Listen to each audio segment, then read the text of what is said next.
pregador nessa noite vai trazer a palavra de Deus para abençoar as nossas vidas.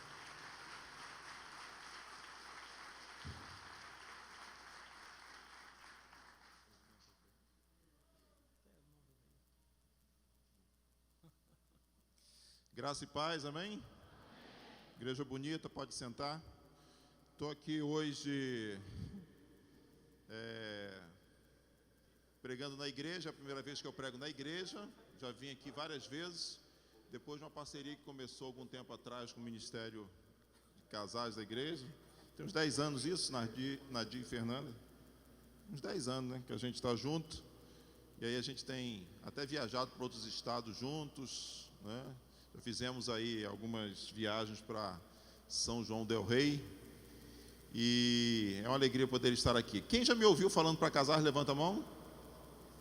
Fique tranquilo que eu não vou falar aquilo que eu falo lá, ok? Os homens já me ouviram aí também, eu já falei várias vezes aqui. Quem já me ouviu, só para os homens, também está liberado daquilo que eu falo lá para os homens.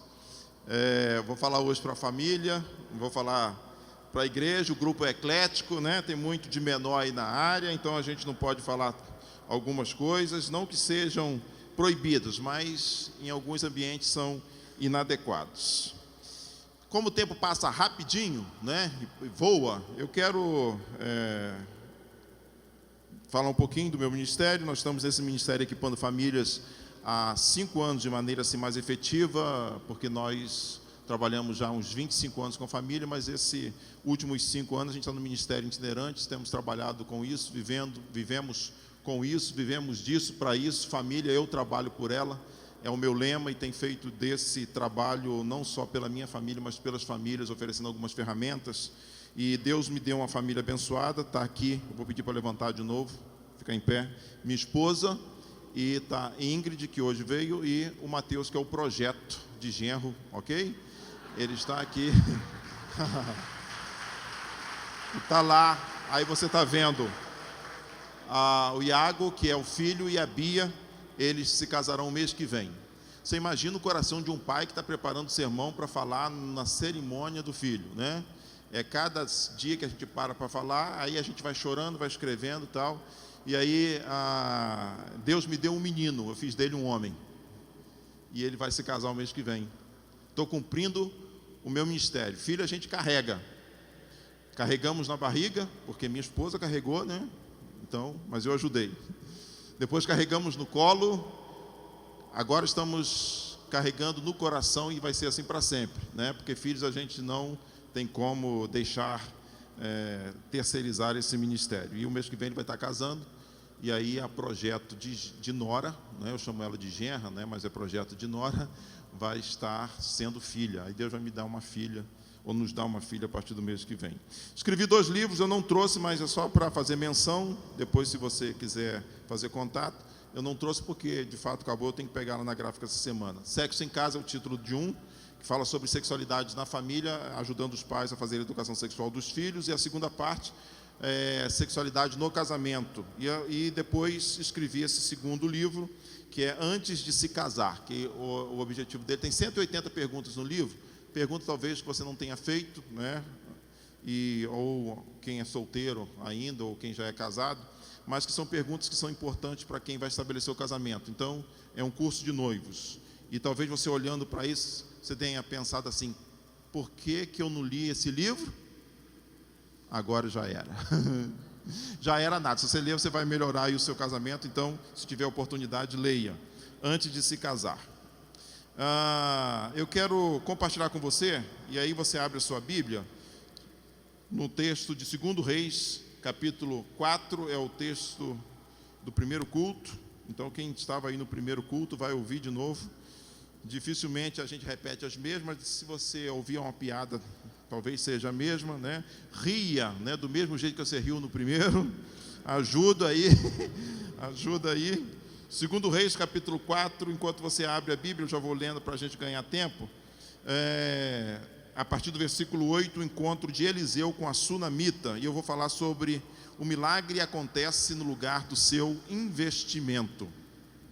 Diz assim a palavra: Certo dia passou Eliseu por Sunem, onde se achava uma mulher rica, a qual o constrangeu a comer pão. Então todas as vezes que ele passava por lá, entrava na sua casa para comer. E ela disse a seu marido: eu vejo que tenho observado que este homem que passa por nós é um santo homem de Deus. Façamos-lhes, pois, em cima um pequeno quarto, obra de pedreiro, e ponhamos nele uma cama, uma mesa, uma cadeira e um candeeiro. Quando ele vier à nossa casa, retirar-se-á para ali. Um dia, vindo Eliseu para ali, retirou-se para o quarto e se deitou. Então disse ao seu moço Geazi: chama esta sunamita. E chamando-a, ela se pôs diante do profeta. Então esse disseram ao seu moço: dize-lhe, eis que tu nos tens tratado com muita abnegação. Que se há de fazer por ti? Haverá alguma coisa de que se fale ao teu favor ao rei ou ao comandante do exército? E ela respondeu: não, eu habito no meio do meu povo. Então disse o profeta: que há de se fazer por ela? E Geazi respondeu: ora, ela não tem filho e o marido dela é velho. Então disse Eliseu: chama-a. E chamando-a, ela se pôs à porta. E disse-lhe o profeta: por este tempo, daqui a 1 ano, abraçarás um filho. E ela disse: não, meu senhor, homem de Deus, não mintas a tua serva. Concebeu então a mulher e deu à luz a um filho no tempo determinado, quando fez 1 ano, segundo Eliseu lhe prometera. Tendo crescido o menino, saiu certo dia a ter com seu pai, que estava com os segadores, e disse a seu pai: ai, minha cabeça! Então seu pai disse ao moço: leva-o à mãe dele. E ele o levou e entregou à mãe, sobre cujos joelhos ficou sentado até o meio-dia, e morreu. Subiu ela e deitou o garoto na cama do homem de Deus, fechou a porta e saiu. Chamou o marido e disse-lhe: manda-me um dos moços e uma das jumentas, para que eu corra até ao homem de Deus e volte. Então ele perguntou: por que vais lá hoje? Não é dia de festa, não é lua nova e nem sábado. Então disse ela: está tudo bem. Então ele lhe fez albardar a jumenta e disse ao moço: guia, anda, não pares no caminho, senão quando eu te disser.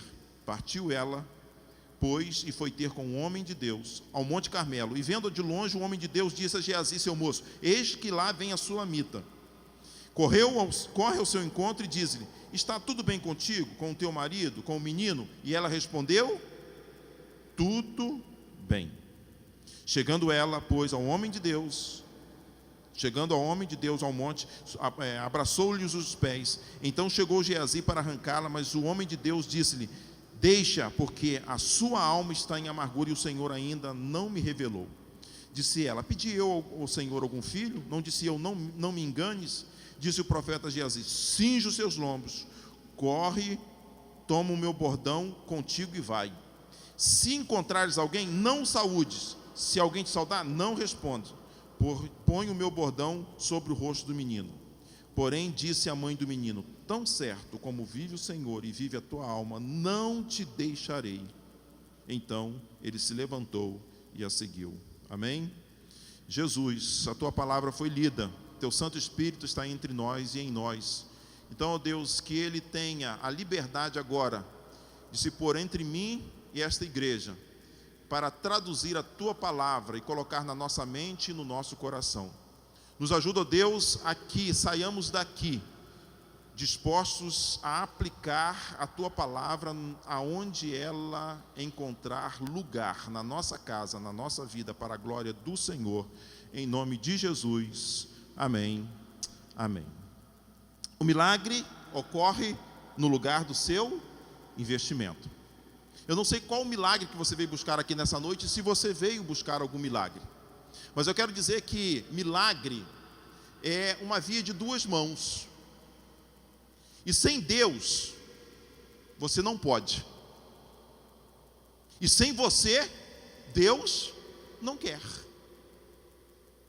Todas as pessoas que estão aí na narrativa da história bíblica, e existem centenas de milagres, tiveram sua participação efetiva para que o milagre ocorresse, para que o milagre acontecesse na vida deles. E talvez você tenha aqui vindo para buscar algum milagre. Eu não sei se o milagre que você está buscando, querendo, é na sua vida financeira, por exemplo, é na sua saúde, é no seu casamento. Mas eu quero dizer para você que Deus, Ele pode realizar milagres, amém? Mas você precisa fazer algo para que aquele milagre aconteça. E aí, vou dar algum exemplo. Por exemplo, se você quer um milagre na sua vida, no aspecto de saúde, tem alguma coisa que você tem que fazer, talvez. Caminhada. Talvez diminuir algum tipo de alimento, carboidrato, açúcar, a gordura lá da picanha, que é gostosa, mas é perigosa. Diminuir, fazer a sua parte. Talvez você esteja querendo ou precisando de um milagre, por exemplo, na sua vida financeira. Deixa eu contar uma história rapidinho que eu contei aqui no primeiro culto. Aconteceu um milagre na minha vida financeira. Eu sempre conto isso porque eu acho que serve de edificação, de exemplo.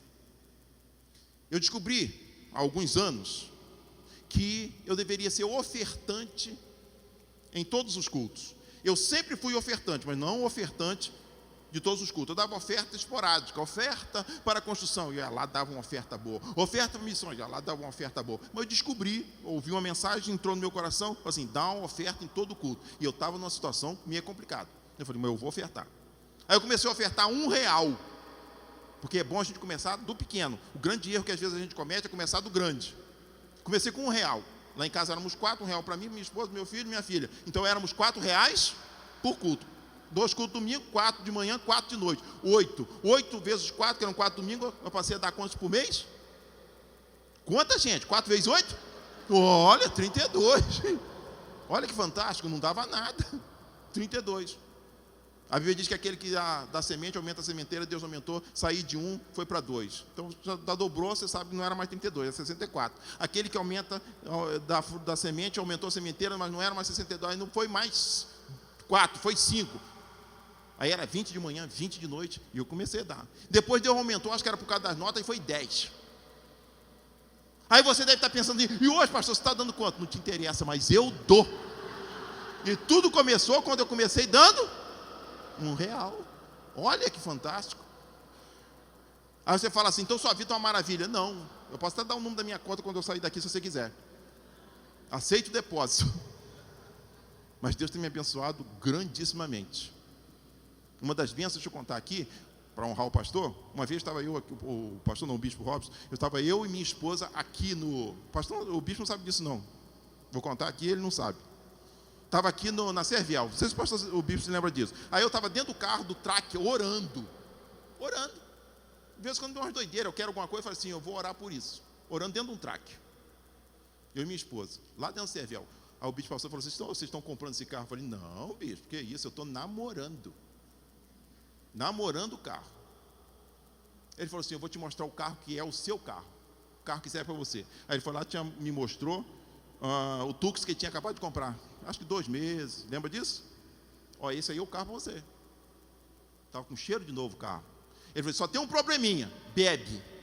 Eu falei assim, então não serve para mim. Eu falei, não tem problema não.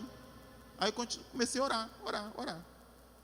Há 2 anos eu vim aqui um dia fazer um congresso de casais, teve um irmão, aí fui manobrar o meu, minha esposa está rindo, fui manobrar o meu Corsa Classic, gente, benção de Deus, eu fiquei 10 anos com ele, duro.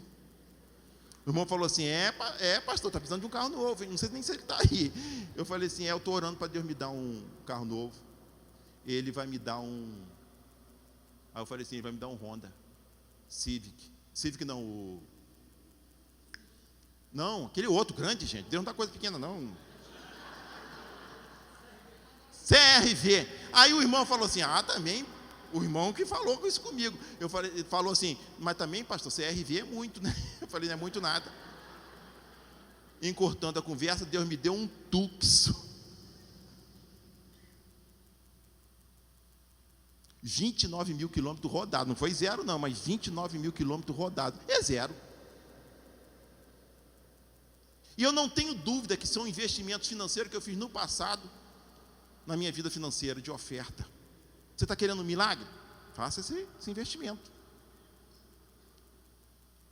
O milagre acontece no lugar onde você fizer investimento. E aí nós temos histórias, por exemplo, de Bartimeu. E aí eu vou contar rapidinho, resumir. História de Bartimeu, história da mulher hemorrágica, história do homem lá do tanque de Betesda. Quem era o Bartimeu? Cego, anônimo, porque ele nem nome tinha. Bar significa filho. Ele era filho de Timeu. Às vezes eu gosto de brincar com o Bartimeu assim. Ele era Bartimeu, filho de Timeu, neto de Meu e bisneto de Eu, né? Devia ser assim mais ou menos na família dele.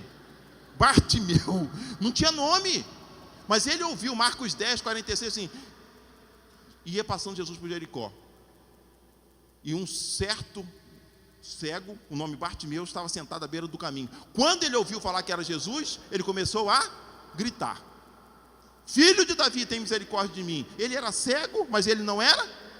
Ele era cego, mas não era mudo. Ele fez aquilo de melhor que ele sabia fazer. O que ele sabia fazer de melhor? Gritar.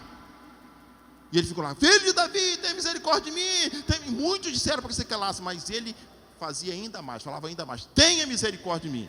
Parou Jesus e disse para chamá-lo, e chamando disse assim: tenha bom ânimo, o mestre te chama. E ele levantando, deixando de si a sua capa, foi ter com Jesus. E Jesus fez uma pergunta difícil.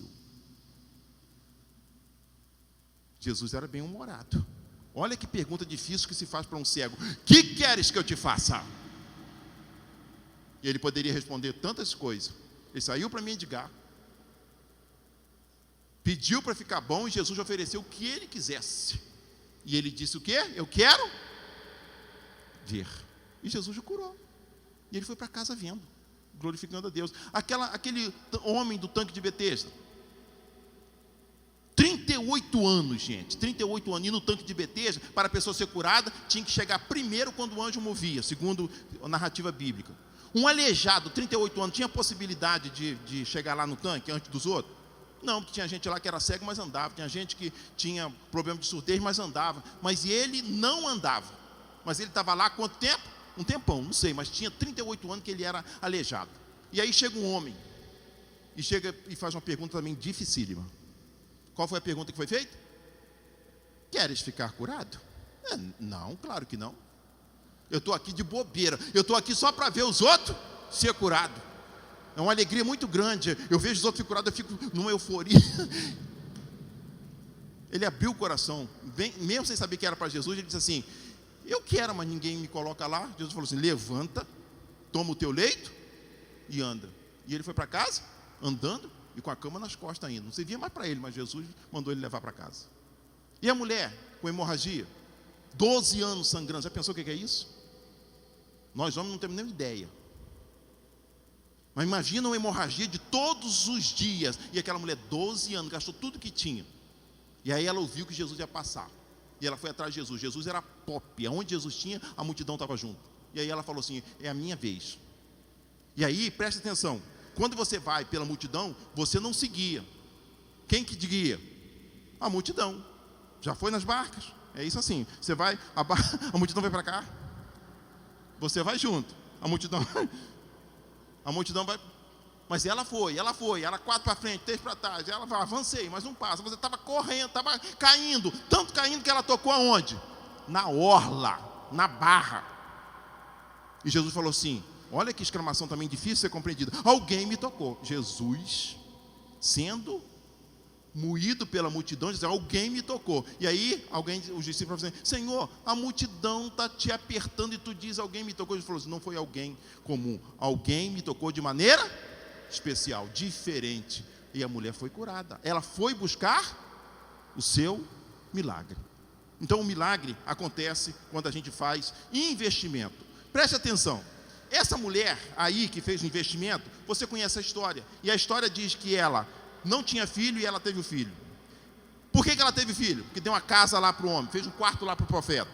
Aonde que o profeta profetizou sobre o filho dela? Na porta do quarto, onde ela tinha feito o investimento. Aí o filho fica doente, morre.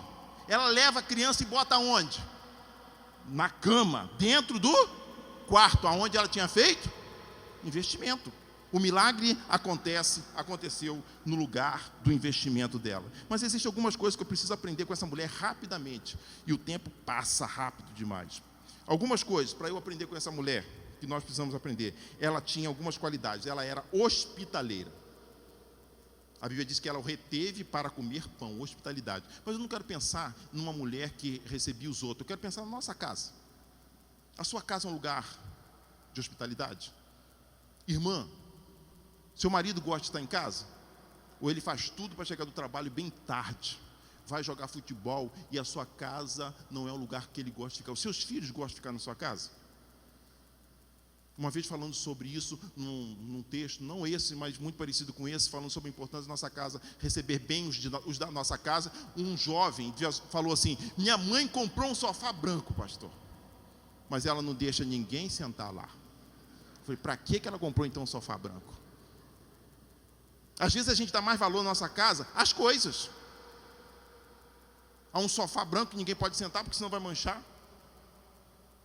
Há um cristal, uma peça de cristal que está lá guardada na sua cristaleira há 30 anos, que foi quando a irmã casou.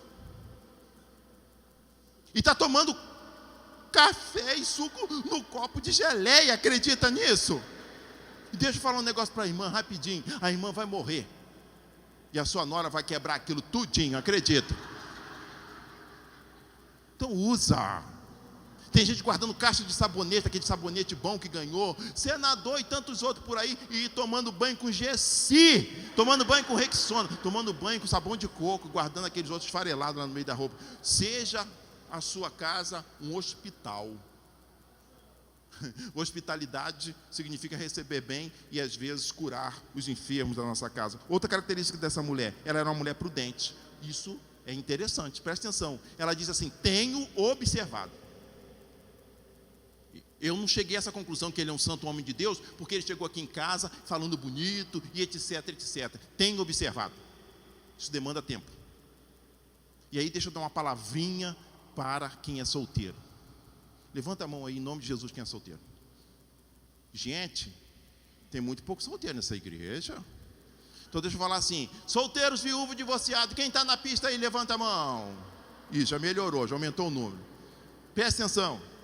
No culto das 5 tinha mais gente solteira, claro. Por que muitos casamentos não dão certo? Porque as pessoas não observam antes, aí depois casa. Principalmente aquelas irmãs, por exemplo, que estão no grupo AME, e algumas estão também no grupo Amém. Conhece esse grupo na igreja? AME, Associação das Moças Encalhadas. E o Amém, pastor? Associação das Moças Encalhadas mesmo. Aí é mais perigoso ainda. Essas são. Aí chega qualquer um, dizendo, por exemplo, crente, etc, etc, e elas casam. Ou e até o rapaz também tem isso. Tem observado. Vou dar exemplo assim, rapidinho para você entender isso. Conheço história, você já deve ter ouvido. Por exemplo, a moça se apaixona por um rapaz bonito, educado, cavalheiro, crente, toca, dá aula na escola bíblica dominical, obediente aos pais, garoto fantástico. Só tem um probleminha, não gosta de trabalho. Tem problema, pastor? Nenhum. Alguém vai ter que trabalhar, então a irmã que está namorando esse sujeito, estuda, faz curso, depois consegue um bom emprego e sustenta ele, não tem nada de errado. Acorda 4h30 da manhã, faz o café, faz o almoço, vai lá, acorda ele, fala assim: está tudo pronto, estou indo trabalhar. Ele vai falar assim: apaga a luz, que quero dormir um pouco, eu estou cansado. Aí você fala assim: mas cansado de quê, miserável? Ele vai dizer assim: eu sonhei que estava trabalhando. Aí ele dorme até 10h30, levanta, toma aquele cafezinho, pão na manteiga com queijo que você comprou, vai ver a televisão, TV a cabo que você paga, aí fica até 12h30, pega a comida, come em frente à televisão, pega o prato, bota debaixo do sofá. Depois do almoço, o que acontece, gente? Dá um sono terrível. Dorme até 4 horas. 4 horas ele levanta, pega a gaiola com o passarinho, tio, bota o giló, vai para a rua. Aí você chega cansada, e ele não lavou o banheiro, não lavou a louça, não fez nada, e está cheio de energia para a noite. Entenda quem quiser. Você está pensando que eu vou falar só dele. E a garota? A garota, você está namorando, o jovem namorando uma garota fantástica, olha só, bonita, crente, obediente aos pais, garota trabalhadeira, dá aula na escola bíblica dominical, canta no louvor, que é uma beleza, só tem um probleminha: porquinha. Casa com ela, você vai ficar 50 anos casado com ela, porque a média hoje é 75 anos, e aí você casa com mais ou menos 24, 25 anos, boda de ouro com ela. Gente, o que muda quando a pessoa se casa? O bicho fala assim aqui: eu vos declaro marido e mulher. O que mudou? O estado civil. Entrou um preguiçoso solteiro, sabe um preguiçoso? Entrou uma porquinha solteira, sabe uma porquinha? E assim por diante. Tenho observado. Você está rindo das suas próprias mazelas. Presta atenção. Casamento é para a vida toda. E se você não observar bem, o negócio pode ficar perigoso. Ela era também submissa. Essa era uma mulher submissa. O dinheiro era dela. A Bíblia diz, uma mulher rica. Mas ela fala para o marido: vamos fazer uma casa? Porque depois que você casa, aí quem é solteiro tem que entender isso. Quem é casado, se não entendeu, está na hora de entender. Depois que você casa, o eu deixa de existir, e somos nós. O meu deixa de existir, e somos nós. Ela podia muito bem falar assim: estou vendo esse homem, um homem de Deus, eu tenho dinheiro, vou fazer. Ela diz: vamos fazer. Quando a gente casa, tudo é nosso: dinheiro, dívida e parente. Você tinha que ter pensado nisso antes. Agora já era. Ruth nos colocou numa enrascada complicada. Ruth falou assim: o teu Deus será o meu? O teu povo?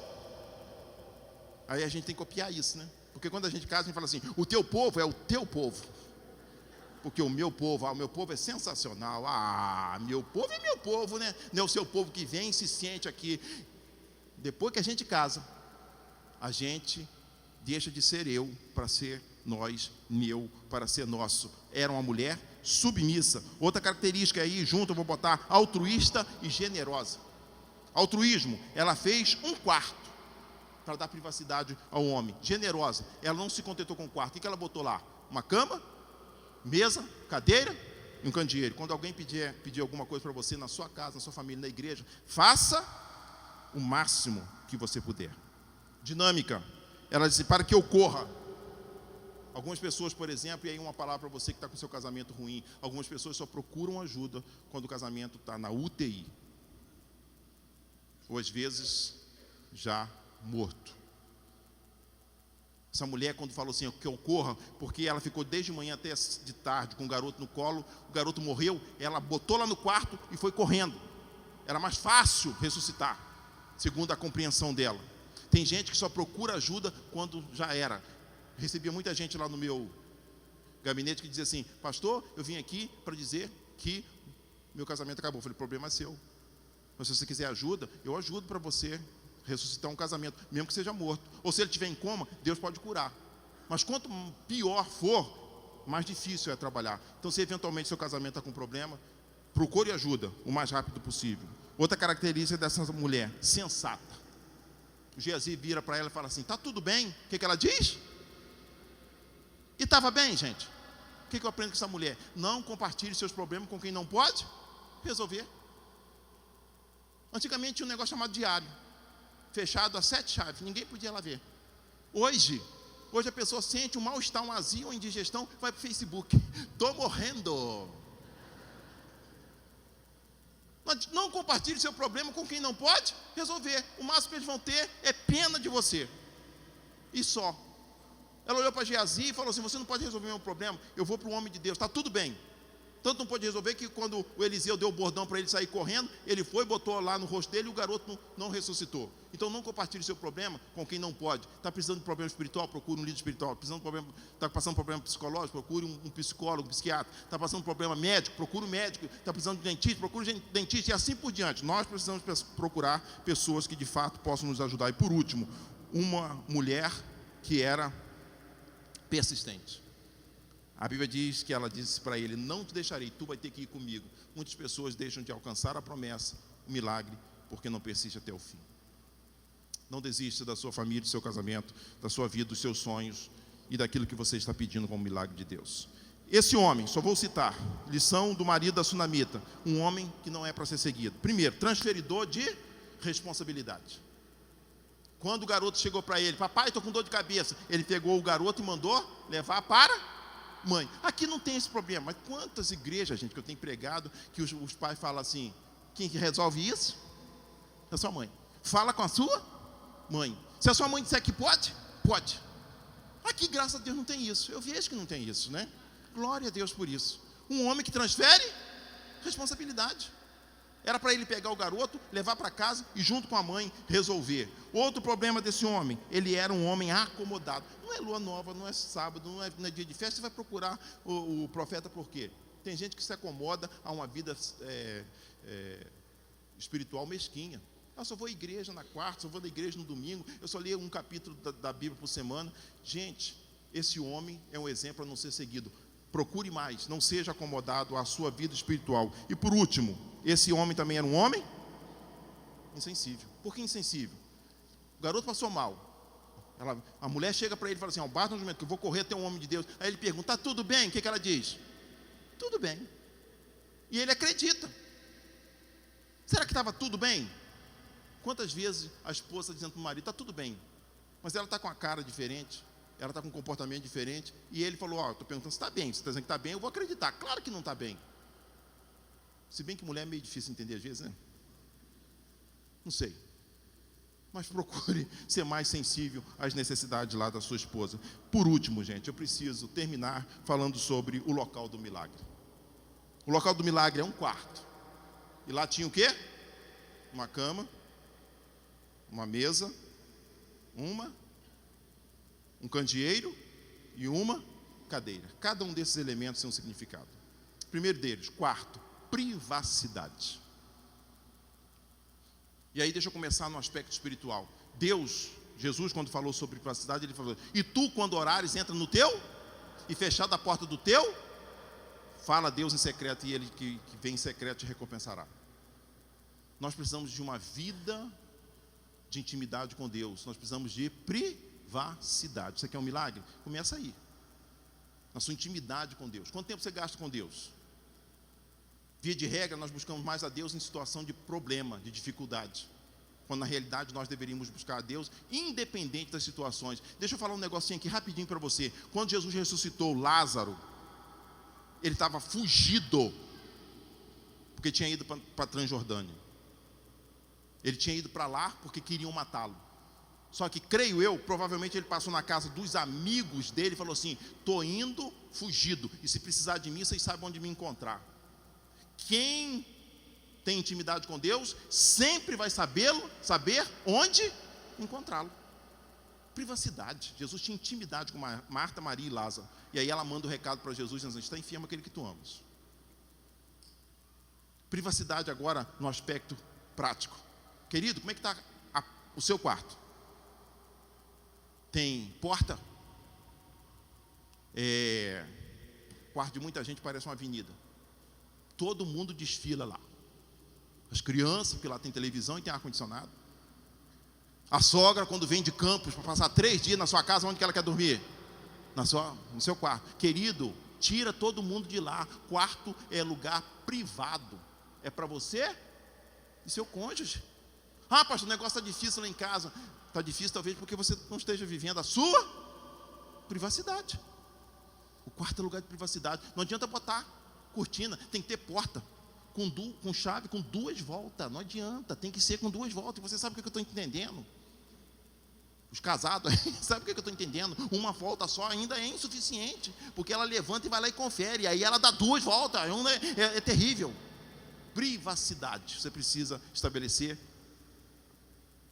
privacidade lá no seu quarto. Segundo, cama. Cama tem 2 significados: intercurso sexual e descanso. Descanso e intercurso sexual. Entenda aqui, os 2, gente, são de Deus. Nenhum dos 2 é pecado.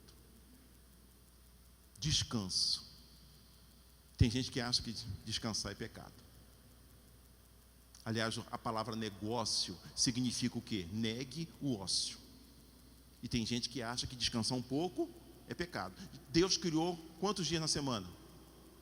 Quantos dias tem na semana, gente? Pelo menos na minha tem. Obrigado. 7. Quantos são para trabalhar? 1 dia para quê? Descansar. Então descanse. Tem gente trabalhando igual um louco, trabalhando, e quero dizer um negócio para você: você vai morrer e vai deixar uma mulher bonita, que vai desfrutar o dinheiro que você, com tanta penosidade, ganhou, e ela vai casar com outro. E ela vai viajar para Paris, para Miami, ela vai para uma ilha aqui chamada Fernando de Noronha, coisa que ela está chamando você para ir há muito tempo, e você está dizendo: não posso, é trabalho. Descanse. Mas cama também significa lugar para intercurso sexual. Entre quem? Casados. Então deixa eu falar um negócio aqui para você, solteiro.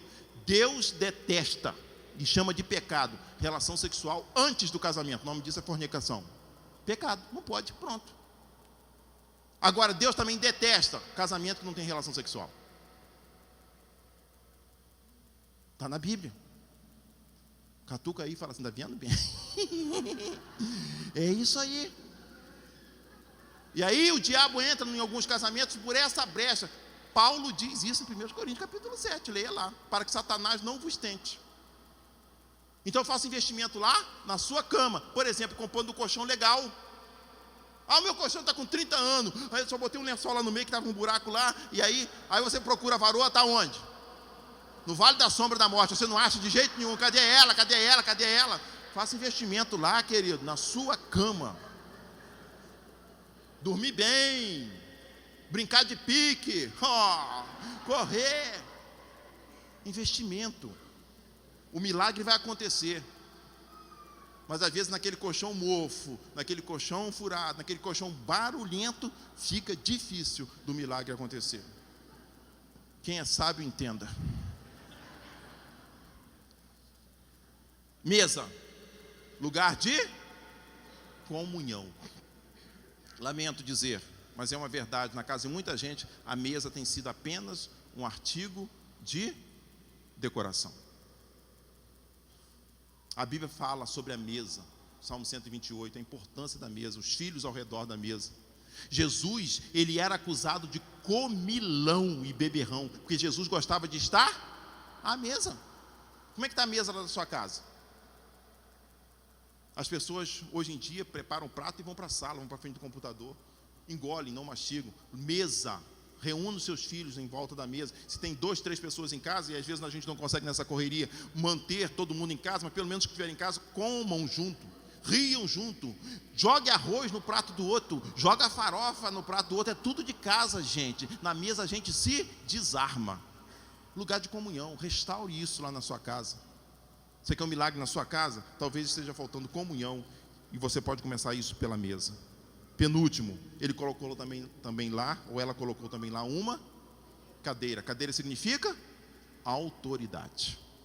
Jesus, depois de consumar a obra, sentou-se à direita do Pai. Quem manda lá na sua casa? Tem algumas casas que quem manda é o garoto, a menina, o caçula, o especial. E aí perdeu-se a autoridade. Deixa eu falar um negócio aqui muito simples de entender. Existem pais mendigando o amor dos filhos, a ponto de chegarem para eles e perguntar assim: você ama papai? E você ama mamãe?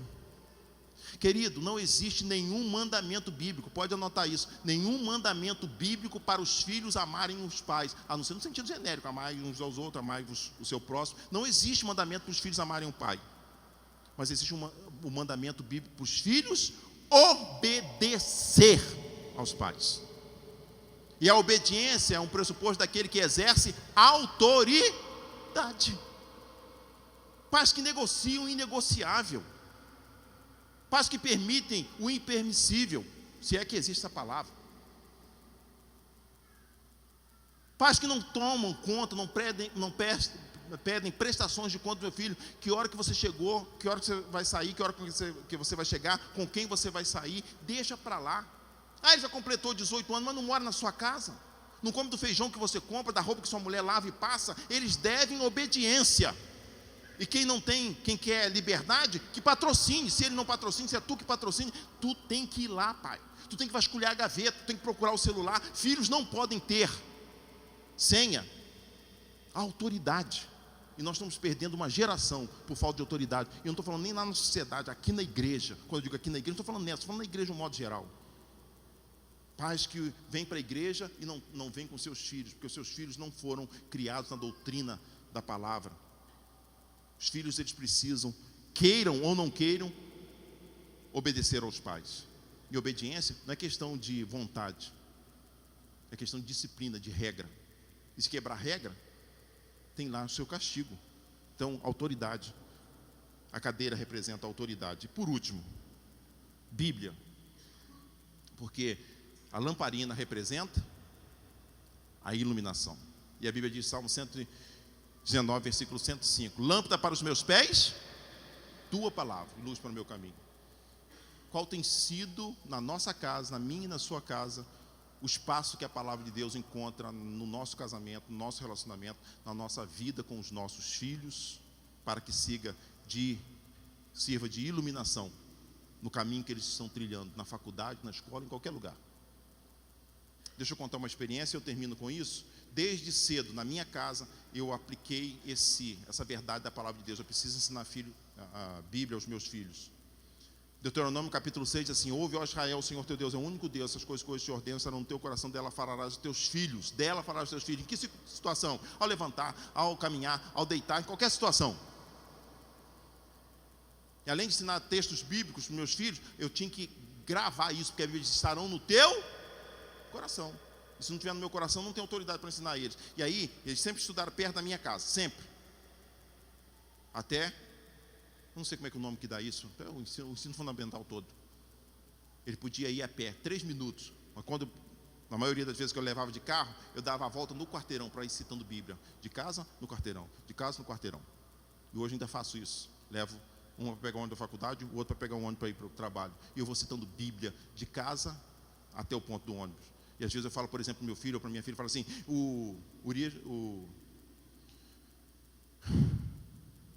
no ano que morreu o rei Uzias morreu, né, filho? Ele falou, morreu, pai. Eu falei, no ano que morreu o rei Uzias, eu vi o Senhor sentado sobre o alto sublime trono. A orla do seu manto enchia o templo.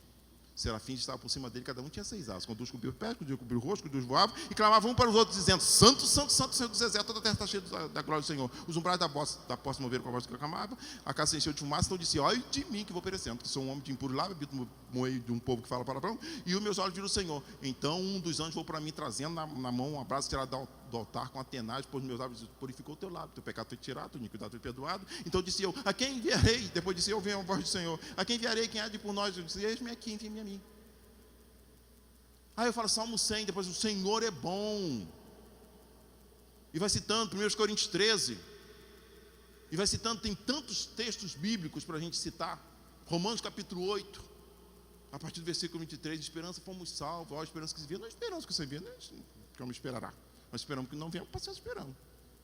Da mesma maneira, o Espírito nos ajuda na fraqueza, porque nós não sabemos pedir como convém, mas o Espírito intercede por nós com gemidos inexprimíveis. E aquele que sabe nos corações sabe qual é a intenção do Espírito, é Ele que intercede por nós. E sabemos, uma coisa a gente não sabe, outra coisa a gente sabe. Sabemos que todas as coisas contribuem juntamente para o bem daqueles que amam a Deus. Porque os que Dante conheceu também os predestinou para serem conforme a imagem de Cristo Jesus, a fim de que ele seja o primogênito entre os irmãos. O que predestinou, chamou, justificou, esse também glorificou. Quem diremos por essas coisas? Se Deus é por nós? É aquele que nem mesmo seu próprio filho poupou, onde entregou por todos nós, como não era também com ele todas as coisas. Quem tentará acusação com as escolhas de Deus? Deus quem justifica, nos condenará. Aqueles que morreu melhor.